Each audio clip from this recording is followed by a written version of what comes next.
ಸೂರ್ಯಚಂದ್ರರೇ ನಿನ್ನ ಕಂಗಳು, ಗಿರಿ ಶೃಂಗವೇ ನಿನ್ನ ಅಂಗವೋ.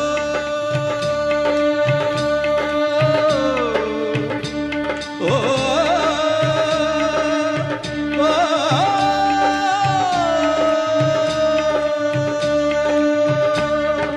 ದಿಕ್ಪಾಲಕರೇ ನಿನ್ನ ಕಾಲ್ಗಳು, ಮಿಂಚು ಸಿಡಿಲು ನಿನ್ನ ವೇಗವು. ಜೀವ ಜೀವದಲ್ಲಿ ಬೆರೆತು ಹೋದ, ಭಾವ ಭಾವದಲ್ಲಿ ಕರಗಿ ಹೋದ.